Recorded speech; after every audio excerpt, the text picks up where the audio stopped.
The Justice Department has issued a chilling new directive, weaponizing federal prosecutors against local officials. Their mission: to crush any resistance to Trump's ruthless immigration crackdown.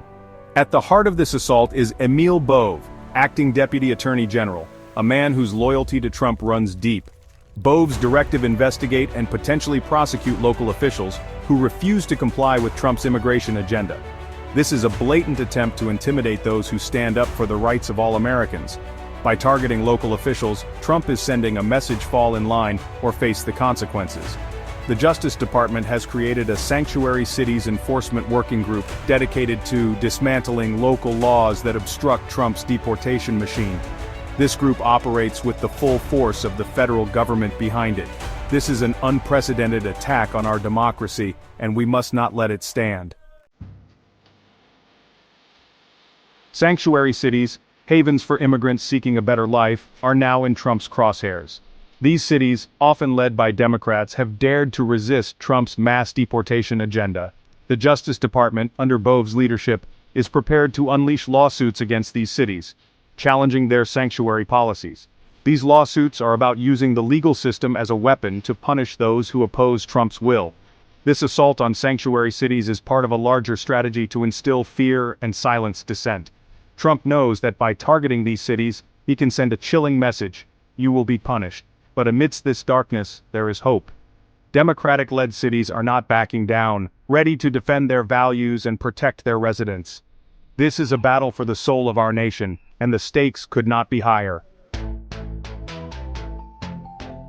Chicago, a city renowned for its diversity, finds itself on the front lines of Trump's war on immigrants. Trump has vowed to send over 100 additional law enforcement officers to Chicago. This is not about keeping Chicagoans safe. It's about using fear and intimidation to force the city to bend to Trump's will. Chicago Mayor Lori Lightfoot has vowed to resist Trump's authoritarian overreach.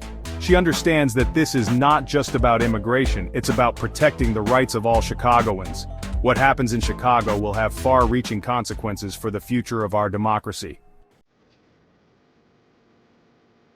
Trump's immigration crackdown extends far beyond sanctuary cities like Chicago. He has promised the largest domestic deportation operation in American history. This is not just about deporting undocumented immigrants, it's about tearing families apart and instilling fear in millions. Trump is using the immense power of the federal government to create a climate of fear and division. To achieve his vision, Trump is prepared to mobilize the full force of the federal government, including the Department of Defense. Imagine our military, sworn to protect us from foreign threats, being used to round up and deport our own citizens. Adding fuel to the fire are Trump's planned executive orders, including an attempt to end birthright citizenship. This fundamental right enshrined in the 14th Amendment has been the bedrock of our nation for generations. Trump's attempt to overturn it is a direct assault on our Constitution and our values. The ramifications of Trump's immigration agenda are staggering. If successful, his policies could make all estimated 11 million undocumented immigrants in the U.S. targets for removal. We are at a crossroads in America. The choices we make today will determine the kind of nation we will become.